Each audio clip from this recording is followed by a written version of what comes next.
Bonjour à tous. Tu sais quoi? Aujourd'hui, j'ai envie de te parler, d'un sujet qui me tient à cœur. J'ai envie de te parler de tous les départs.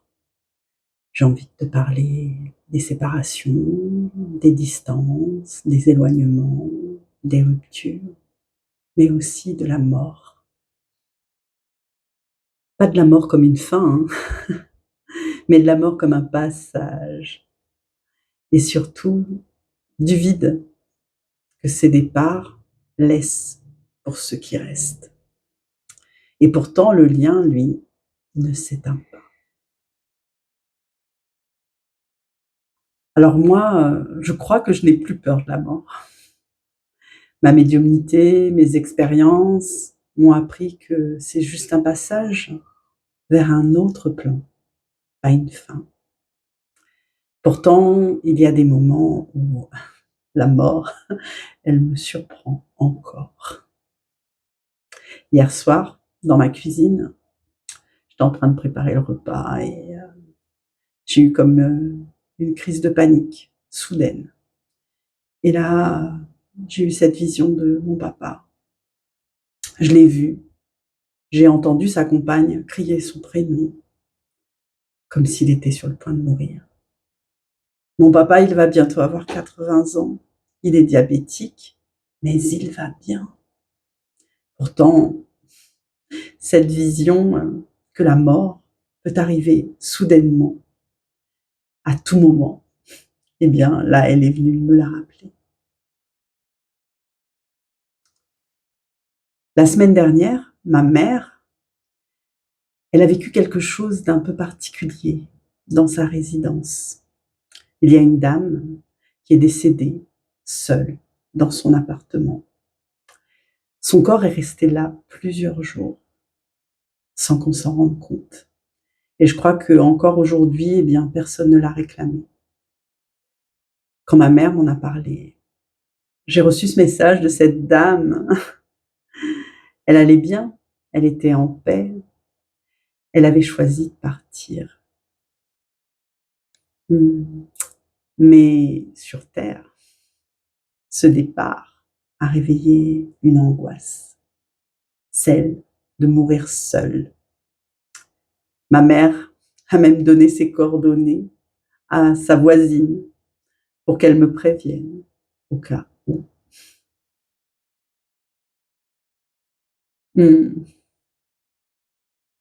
Je pense à ma mémé, Marthe, lors de son décès, ou encore à celui de mon oncle. En fait, j'ai toujours eu, ce rôle d'apaiser.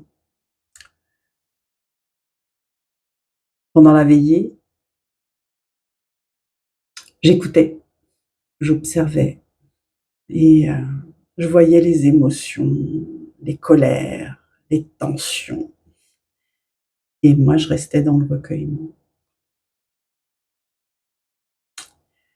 Le décès qui m'a le plus marqué, c'est celui de ma collègue, Patricia, il y a quelques années.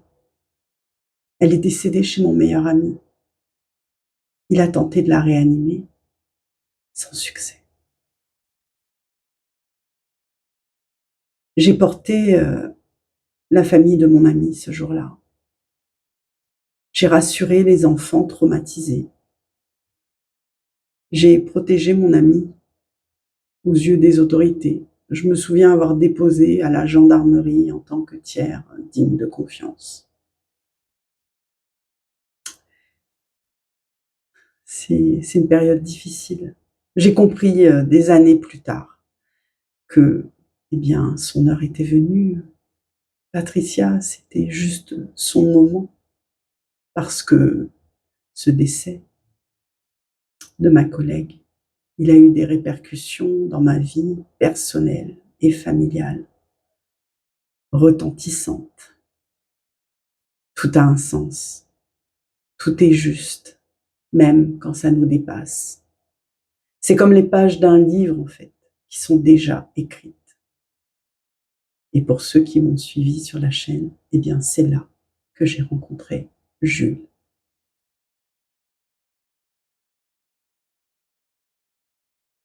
Ce qui est difficile dans la mort, ce n'est pas le départ en lui-même, hein, c'est le vide. Ce vide dans nos vies, ce silence qui s'installe, cette chaise vide. Et souvent, on crie à l'injustice. Pourquoi lui? Pourquoi elle? Pourquoi il est parti? Pourquoi elle est partie? Pourquoi c'est pas ceux qui font du mal qui sont partis? Mais ça, c'est une croyance, hein, et c'est une croyance limitante. La mort, elle prend pas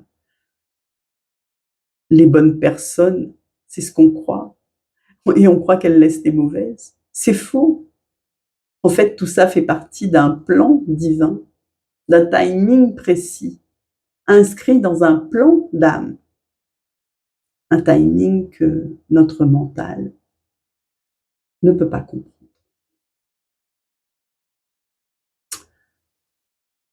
Je vais vous parler à présent des départs symboliques. Il y a aussi des départs où la personne, elle est encore vivante, hein, mais elle n'est plus là au quotidien. Comme ma fille qui a quitté le domicile et qui est partie vivre et suivre son propre chemin. Alors moi, en tant que maman, j'ai dû faire le deuil.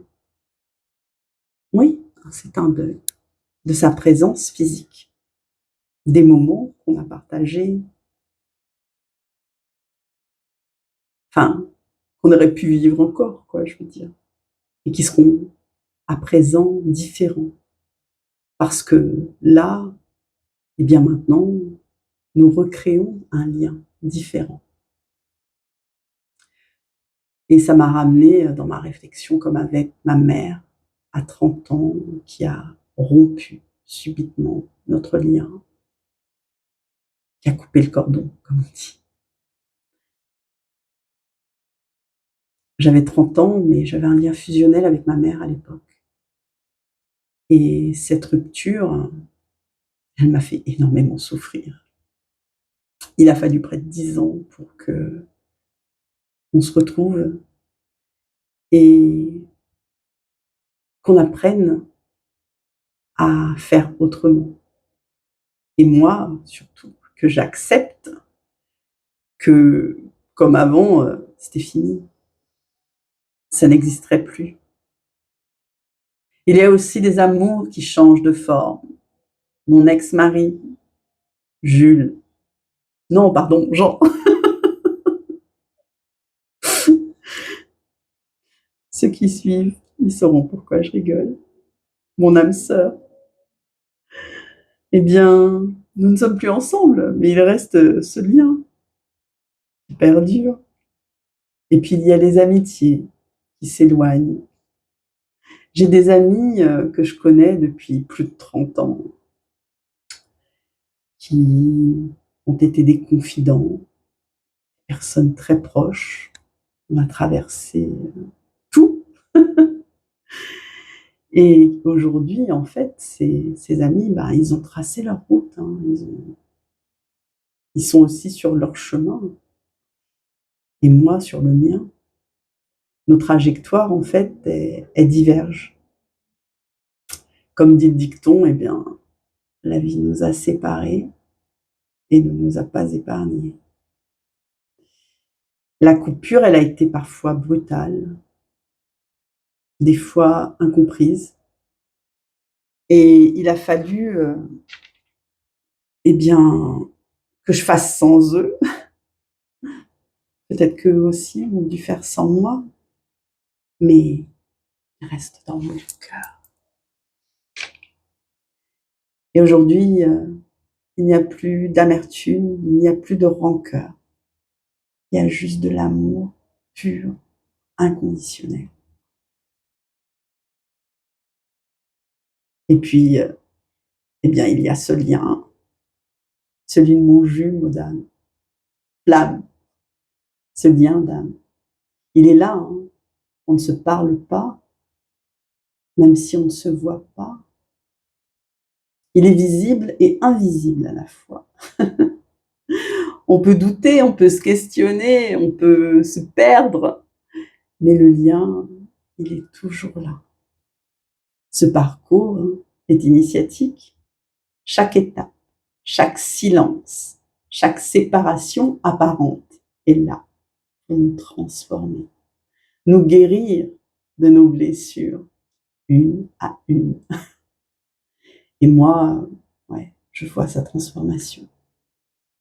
Oui, vraiment. Je le sais, hein, là, je parle dans la matière. Je sens que notre lien vibre et se transforme en quelque chose de plus lumineux encore. On n'est pas séparés, tout juste à distance. C'est juste une autre forme de dialogue. Nous discutons, ce que j'appelle maintenant dans nos silences. Et tout ça, eh bien, ça fait partie d'un plan divin. Et tu sais, tous ces départs, ils m'ont appris qu'ils soient définitifs ou temporaires, physiques ou symboliques, c'est qu'ils nous amènent toujours au même endroit, à la maison, en nous en fait. Ouais, c'est ça qu'ils nous apprennent.